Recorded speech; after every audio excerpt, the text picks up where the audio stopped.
Welcome, everybody. Thank you for joining us and this session on the global business environment post-COVID. I'm Phil Chenoweth, if you don't know, and I'm the host for today. First of all, thank you for the following people for letting your networks know about the session. Rob Holgate, who looks after TradeStart in the ACT government, Chris Gale and Ross McGowan of Michael Johnson and Associates, Michael Butler and Ryan from Strategic Specialist Group, Craig Goldblatt from Globalization Partners, and finally, obviously, Terry Kramer, Jeff Scheinrock, and Chelsea Goosens from Anderson Business School. As many of you know, I've been working with companies and launching new innovative products in Australia and overseas for 20 years. If you were to ask me the characteristics of successful business leaders, it would be an obsessive attention to how their solutions could address specific market needs over time. Very rarely did the company follow a path or end up where the CEOs thought at first, with many saying if they knew how difficult it was going to be, they would have seriously considered whether to go ahead. Each started the journey with a plan, and that was altered as they tracked the needs of the market as the market changed. Their attention to what the customers bought and how they wanted to buy was a study in continuous performance improvement. Most commentators are saying we're going to experience a natural economic boom post-pandemic, like the boom after the Spanish flu in 1917. Some commentators are even saying we'll experience a period of heightened innovation and change.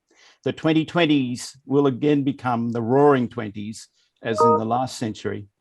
So, what signs of change are we seeing? And more importantly, how do we keep across the changes and new opportunities in order to keep our businesses relevant and competitive? I don't know about you, next pandemic, I'm going to go into lockdown with a chef and a hairdresser. That's the start. So let me introduce the people who will be talking through these questions with us. Terry Kramer is an adjunct professor of UCLA Anderson. I've known Terry for 15 years. He's currently the faculty director of the Eastern Technology Management Center, which has the charter, amongst other things, to understand the technologies that will fundamentally affect consumers, enterprises, and societies. Terry is on a number of boards, including Skylo Technologies and the Harvard Business School's California Research Center. Terry cannot be with us in person, but we have a pre-recorded session where Terry discusses the business environment post-COVID under the auspices of the Eastern Technology Management Center.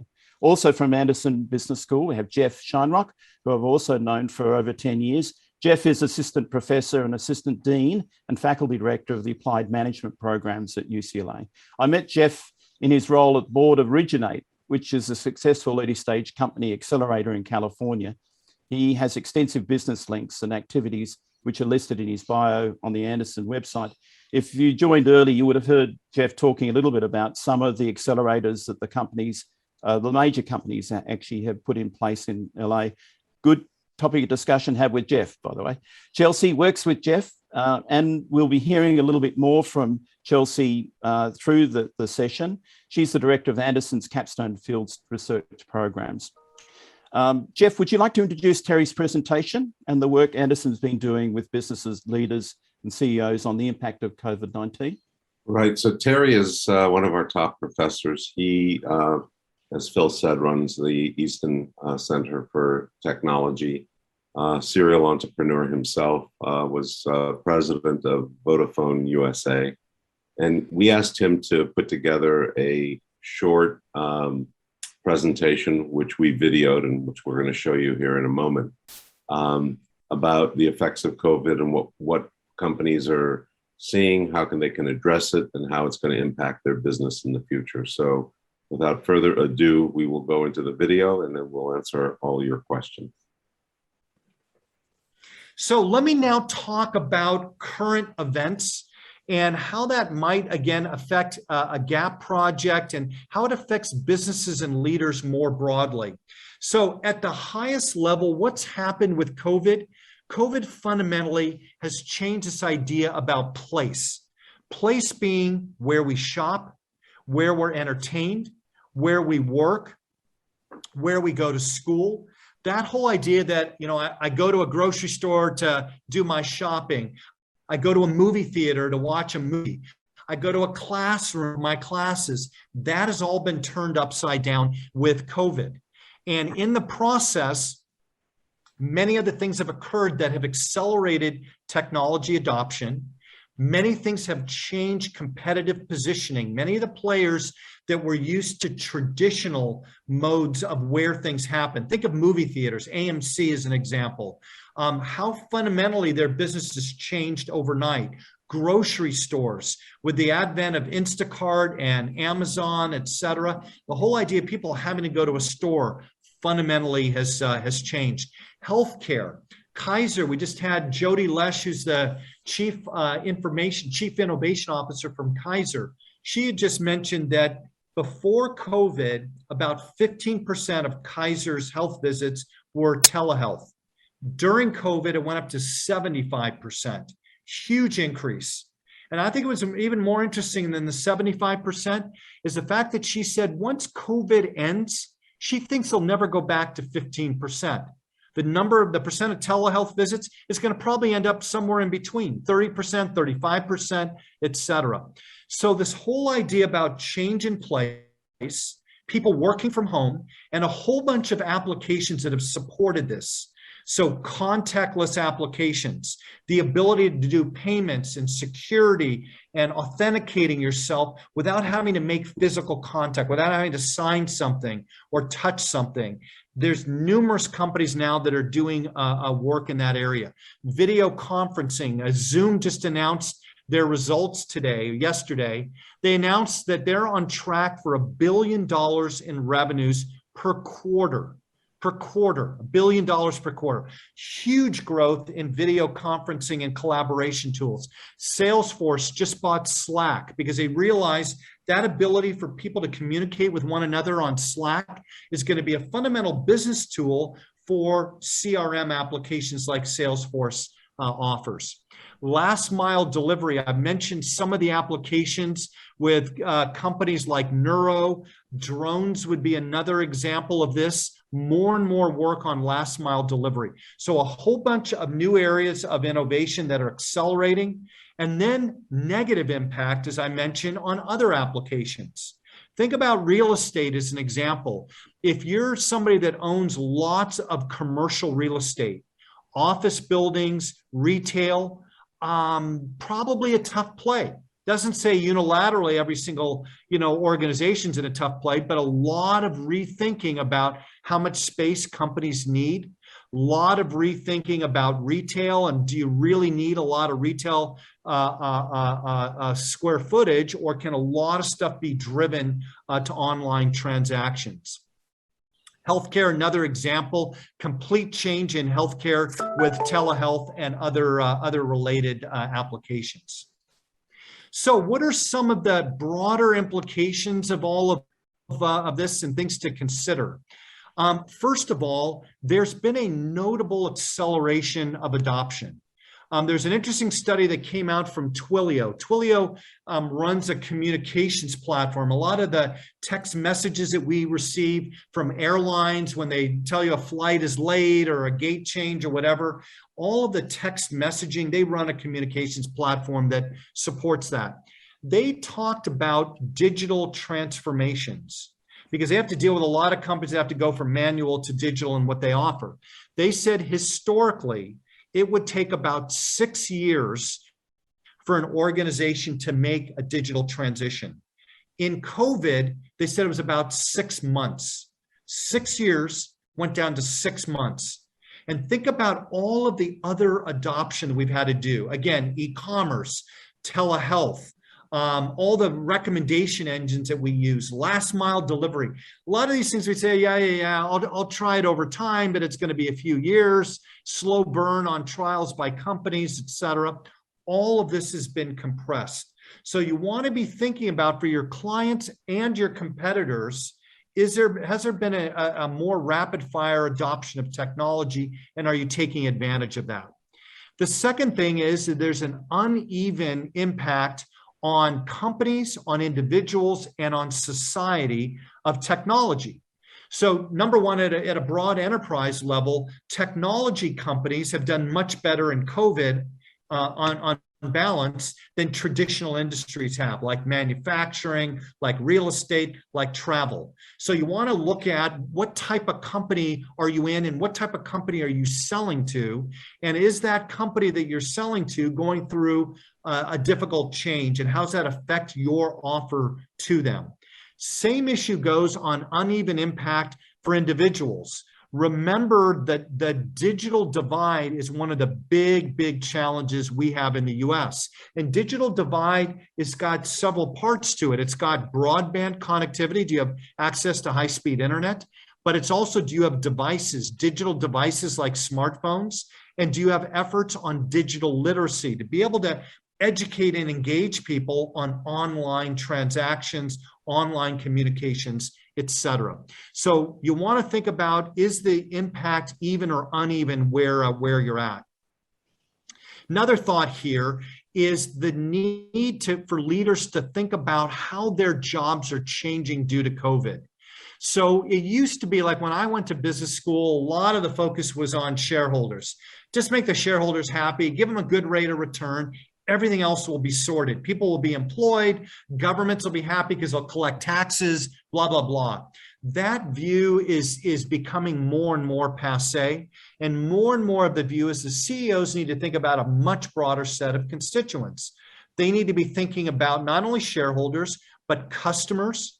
They need to think about employees. Many employees have got more clout now than they ever had to guide a company. Google has had revolts over some of their early work when they wanted to do business in China, when more recently they wanted to sever some executives that were involved in wrongdoing. The employees said, why are you paying these guys off for being involved in behaviors that violated the values of the company? So you want to think about employees. You want to think about the public at large, elected officials, regulators, all sorts of community members. Are you serving all of them? Because if you're not doing that, you will have big pushback. And then, and I'd like to get into more detail here, but the new normal. It's very easy, and it's kind of, I think the way our minds are wired is to try and always kind of revert back to whatever we are used to. The problem is the world is a dynamic place. The world changes, and the world looks different depending on what community you're in, what nation you're in, you know, what if you're inside a company, are you in a company that's going through a turnaround or not?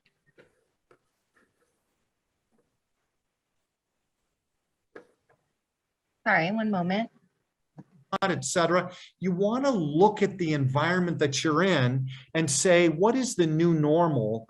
And say, how are you going to operate? I'll give you a small example at the Easton Center. One of the big mantras I've had with our team is saying, listen, you know, we're used to doing all these in-person events, and certainly when COVID lessens, we'll go back and do in-person events. But we should not go back to solely in-person events. We have doubled and tripled our attendance by going online, because now we can reach alumni, we can reach broader members of the community all over the country, we can reach people abroad, etc. So in this environment, the new normal should be hybrid, would be my message on the Easton Center. Find a way to do things in person and remote concurrently. Every industry has to think about their own new normal, and I'll give you a couple of examples here in a minute. The final thing I just want to say is, as you look at COVID, and now we're kind of seeing the second wave with the Delta variant, when you think about what the implications are, I would submit that this idea about reverting back to the old ways is lessening more and more now that we're in the second wave of COVID. Now people are saying, you know what? We're going to have to get used to being more comfortable on a long-term basis with a change in place. With the use of online tools, the use of technology, et cetera, there's going to be more and more of that. And that is going to manifest itself in acceptance about a hybrid environment would be one example. The idea about being remote in all environments, you know, thinking about pitching to an investor, I had Barry Eggers speak in one of my tech management classes a few months ago. He's a founding partner of Lightspeed Ventures, big VC in the Silicon Valley. And I said, Barry, I said, what's the mantra today of all the startups that are pitching you for money? Is it all about AI and data and all that? He said, Terry, he says, all that AI and data stuff is stuff that happened 2 years ago. He says, today, every venture that comes in has to be able to speak to remote. What does remote mean in their business? Very interesting comment about a new normal, repositioning companies, thinking about new innovation opportunities, new customers, etc. Certainly thinking about remote in a management standpoint. Again, I'm going to show you an interesting research study on working from home.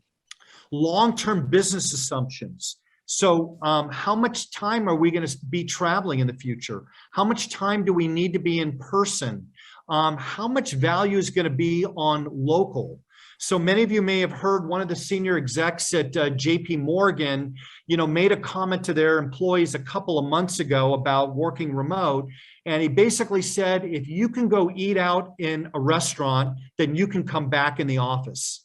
There was massive back pressure on that comment. It was viewed as tone deaf to what's going on in the environment where many employees want the flexibility to be able to work in a variety of environments. Many employees don't feel it's safe still to go. There's a variety of reasons. And to say if you can go to a restaurant, you can come into the office was viewed as a really ill-advised comment. Final comment here, multi-mode models. So Microsoft in their latest results announcement was talking about, number one, why their market cap is so high. They're worth about $2 trillion now, huge valuation. And obviously a lot of it is due to Azure and it's due to their online tools. But they talked about one of the newest areas of focus are hybrid working tools. So tools that are assuming that people aren't just remote or just in the office, but they're going to toggle between in-person and remote. And all the things that allow people the access to the content they need, the security that they need, understanding where they are and how you tie people in that may be remote and in person. All those hybrid working tools are the areas that they're focusing on now. Says a lot about what they believe the new normal is going to be. Now, let me do this here. I'd like to share a couple of articles that kind of get at this new normal that I was referring to earlier. So I'm showing you here a recent article that came out from the McKinsey Global Institute. They do some really interesting research and implications for business. And this one was all about it's time for leaders to get real about hybrid. And they start out with this survey of CEOs. And you'll see on the left side of the screen here, they surveyed CEOs pre-pandemic, post-pandemic, and asked the executives saying, where are people going to be working? Pre-pandemic, they said 92% of all employees are going to work more than 4 days a week in the office. Post-pandemic, they moderated a bit and they said, 52% will be greater than 4 days, but 36% greater than 3 days. So they're still saying, 80, 90% of people, 3 days or more a week are still going to be in the office. Now, McKinsey then interviewed employees. And what do the employees say? Something very, very different. Pre-pandemic, most employees, 62% said they assume they're going to be fully on site. 30% said they'd be remote or hybrid, and then 8% remote. Post-pandemic, look how many employees now are assuming they're going to be in a hybrid mode, want to be in a hybrid mode, 52%, up from 30%. How many fully remote? From 8% to 11%. So that premise, in this case, it was executives that are not reading the environment well and not coming up with their own new normal, missed what is a fundamental shift.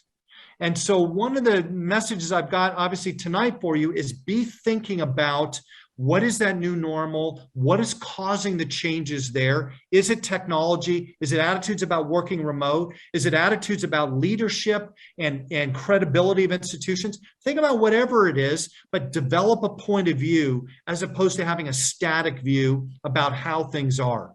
Let me share one other article with you. This is an article that came out in the Wall Street Journal in December that was a bottoms-up analysis about business travel. And it was an interesting analysis because they had people look at, why do people travel on business? And they looked at the reasons, and it was intra-company training. It was all the training we go to inside a company where they fly people into a certain location and they go through training. It was sales visits and multiple sales meetings over a period of a year that were all in person. What this journalist and analyst said is they believe up to 36% of all business travel will go away permanently. Now, obviously, the CEOs of United Airlines and Delta Airlines and American, they're not going to like to hear this, and they're not going to agree with it. They keep saying it's all going to come back. I personally agree more with this article than the airline CEOs. Now, I don't know it's going to be as high as 36%, but I believe some reasonable portion is never going to come back, because people have realized, you know what, if I interact with you once or twice in person, doesn't mean I need to then keep coming by to see you every month or 2 months. It's too much wear and tear on the body. It's bad on the environment. It's costly for companies, et cetera, et cetera. So a very interesting argument about where business travel can go. If you buy this premise, then think about the knock-on effects that this plays out with. Think about hospitality. Think about hotels like Marriott and what happens to companies like that. Think about what happens to the configuration of office space, that you may need more space for people to have bigger team meetings and less space for them to be in the office individually. And does that create a downdraft on real estate itself? So all those things to me are very important issues to be thinking about as you develop your own view about the new normal. So in summary here, a few things. One is that you look at technology, several key trends here. First of all, there's a notable shift from hardware to software. Much of what I told you tonight is about data, the use of data, how it's predictive. It creates recommendation engines and autonomous vehicles and all of that. Big, big shift to data. So if you're working with a hardware-based business, you want to be asking yourself, you know what? Is this company going to get killed in the future because of the shift to data? Can they embed data in what they do? Can they create the Internet of Things with their hardware so that they're yielding data that creates a better outcome? Remember, a lot of that data is powering itself in the form of a prediction. So a recommendation engine, a diagnostic tool, et cetera. It's not just looking historically. More and more video and voice-based interaction with the internet, less texting and typing.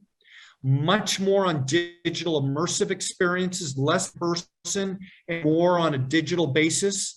Discontinuities of technology adoption. So this is the Twilio piece, 6 years to 6 months. Big shift in adoption. Acceleration of key trends. So e-commerce taking off, retail declining, lots of things shifting in this new normal. Outsiders. So many of the companies that I've referenced are not the incumbents in their industry. So when I was talking about retail, I wasn't talking about Kroger stores or Albertsons. I was talking about Amazon. When I was talking about transportation, I wasn't talking about Ford and GM. I was talking about Lyft and Uber and talking about Waymo, et cetera. So many outsider-in players that are the real threats of what's happening.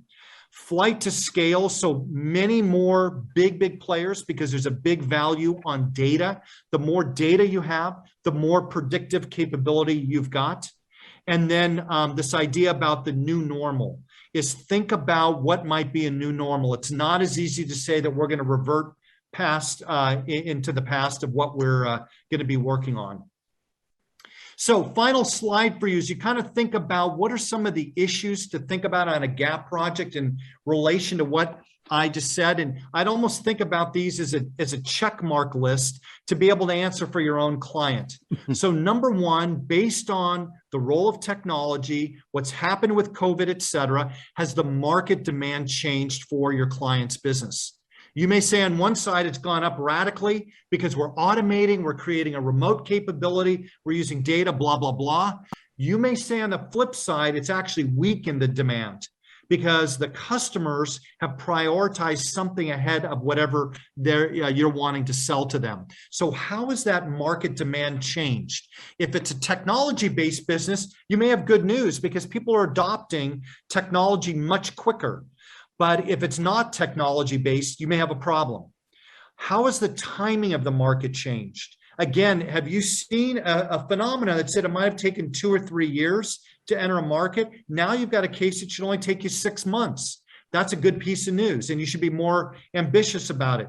Again, you may see the opposite effect. If you got deprioritized, companies aren't doing well, you're selling to them, they're in a damage control mode, that's going to push out the revenue uptake in your business. How has the competitive landscape changed? More and more technology companies are winning.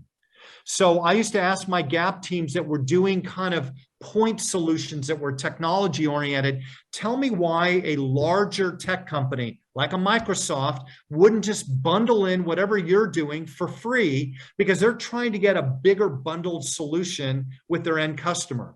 And if that's the case, not good for a small individual point solution client. You may find the opposite. You may find there's more of a demand for what you're doing because the big player can't bundle in a solution on their own. They need you to do it. But you want to think about that competitive landscape. Has it gotten more difficult or not? And have the terms of competition got tougher? In general, as the market shifts to data and software, the terms of competition are shifting to data. Do you have access to data, insights of data, et cetera, et cetera? Has the business model and the economics changed? So how are you going to monetize your offering? And has the use case gotten better or worse? If you are Instacart as an example, and you're looking at them from Safeway's point of view or Albertson's point of view, you may love Instacart because nobody's coming into your stores anymore, and you need a way to deliver economically. You could have the opposite effect that you don't want to have anything to do with anybody that's disrupting you. But thinking about how are you going to monetize and how does that change, again, the competitive landscape is key. Capital availability, can you raise capital against what you're doing? So you need to have an attractive use case. You need to be able to say that you're going to win in the market. You need to be able to be right timing in a market. And if you can do that, you can raise capital. But if you're raising capital on a 5-year-old assumption that everybody's going to come into an office building to get a test taken, you got the wrong, thing that you're raising capital against. It's going to get much more difficult. So I would look at that environment on fundraising. And then I would look at go-to-market. Once you've kind of looked at the total market, the competitiveness, et cetera, you have to say, how am I going to execute in the market? And what segments might you go to?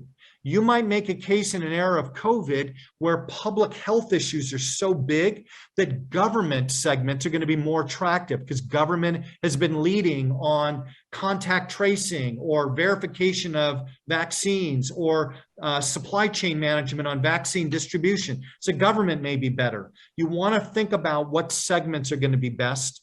You want to think about geographies. So in today's world, the world is getting much more nationalized, less global, less interconnected. So you want to think about where you're doing business in the world, and is it going to be, a really uphill battle to sell in certain geographies today? That doesn't mean in the future it won't get better, but today. And then how do you think about the impact of all these activities on your sales activity? Can you do more virtual sales? Can you do training that's self-installed or self-training oriented that can reduce costs? But you want to think about all of these things in this current environment, again, due to technology and due to All right. So let me now talk. That was an overview of Terry's thoughts about the current environment and how it could affect your business. So, Chelsea? So Terry left us with a lot of really thought-provoking questions about how COVID has potentially impacted your business or others in the market that you're interested in going into.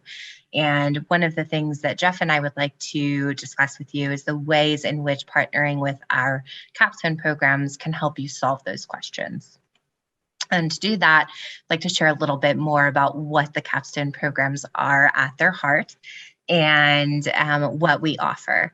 And the UCLA Anderson capstone programs are essentially our students' master's thesis opportunities. And so we take a team of 5 students and partner them with an outside company or organization to help them solve some form of strategic issue that they're facing. Oftentimes with international clients, that's a new entry into a market, whether that be the United States or another international market. A couple of examples in the program. Terry mentioned GAP several times in the presentation because he gave these to the students who are going through the program right now. And that's the Global Access Program, which we've had many Australian companies participate in the past. One, Pod Active, actually has participated 3 times in the program. Our most recent program that was completed last December, we had a company in Stockholm called Bambuser, who just recently announced a raise of $34.5 million. And they accredited the UCLA program, the research and the validation and the investment ready business plan and presentation to aid them in raising these funds. Our participants have raised money many times. I can tell you also, not all of the projects say come to the market. It could be extremely valuable to you if the research takes the students to recommend, you know what, your company's not ready, your product's not ready for XYZ reason. That could save you a tremendous amount of money of coming too early.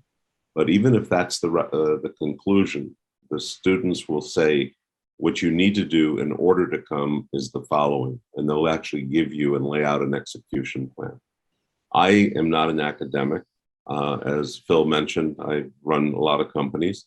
I guess the biggest one that you may know if you're old enough in Australia is I was the number 2 executive at a company called Packard Bell, and we had a huge operation in Australia. And I was responsible for setting that up. I have paid for and participated in 9 of these programs across our various programs, which Chelsea will go into in a second. We did a consolidation of all the master thesis programs last July, so it's been a little over a year. And now all of the companies that we work with, all the countries, they can participate. And there's 4 programs that they could participate, and they're all at different times of the year. So the companies now can basically pick the program that meets the timing that is most important to their company. So one other thing I'll mention is at the final presentations, we bring in a panel of judges. These judges come from our network of our alums. They come from industry executives that we've worked with over the years and from our faculty, not only at UCLA Anderson, but across the university. When you come to the final presentation, you will meet with these judges afterwards, and this will help you increase your network. We have some phenomenal people, and I guarantee you, because I've learned from all 9 that I've participated in, some of them were painful because the students told us not to do what we thought we knew best, but I couldn't argue because it was based on research, and they did a tremendous job. So enough about that. I'm gonna turn it back to Chelsea. here, which talks about the timelines of the program. Each of our programs is 6 months in length. And as Jeff mentioned, we recently consolidated, so we now have 4 entry points into the programs. Our most upcoming program is going to take place from January to June. We have applications open now, and they will close on October 22nd. And from there, we have 3 other entry points of the next year for February to August, June to December, and October through March accordingly. And I hope that that answers your question, Craig. All the programs have the same academic and quality of research requirements. So regardless of when you enter the program, you'll get roughly 1,500 to 2,000 hours of work from the students over the 6-month period. We'll now turn it over to Phil. Thanks, Chelsea and Jeff. I'd like to end with some data points which provide perspective for us as we look to develop our businesses and economy through the next 10 years. I have actually been involved with the UCLA programs, as probably a lot of you know, for the last 15 years, and found it an invaluable tool for companies as they start to plan their journeys. However, when we look at the companies, of the companies we review each year, 60% decide to go back to the drawing board before they set up and start to plan their offshore development. And some companies seeking a quick fix obviously end up working with somebody who knows somebody, but that also invariably, they find it very difficult to get on a course for growth. What does that mean for us in Australia? If you look at the ABS statistics, the median company that's exporting earns $30,000 a year. That's taking out obviously the agriculture and mining sectors. When you consider the base costs in a company to establish offshore, just the travel and accommodation and marketing, which, let's put it conservative, at $50,000 to $300,000, you'd have to assume that most companies are barely covering costs and likely losing money on their expansion overseas. When we interviewed 60 companies that have been and attempted and have been exporting since over the last 10 years, they identified these areas and these focus areas as things, if they had their time again, what they would spend more time on. And you'll notice that the underestimation of the competition and the differences in the market is 58%. Underestimating the funding requirement obviously is related.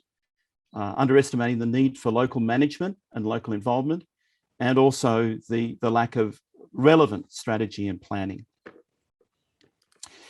So if you have any more questions, we'll open up to questions now. Please include them in the chat, and then what we can do is answer your questions. If you'd like us to contact you, or you know of organizations that probably would get some benefit from this, please let us know who they are.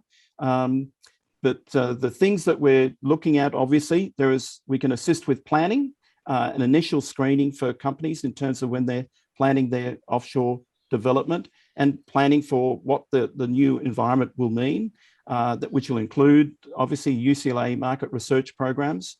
If they're looking for funding, we also assist with Austrade's export market development grants. These things all come in as a package to help companies.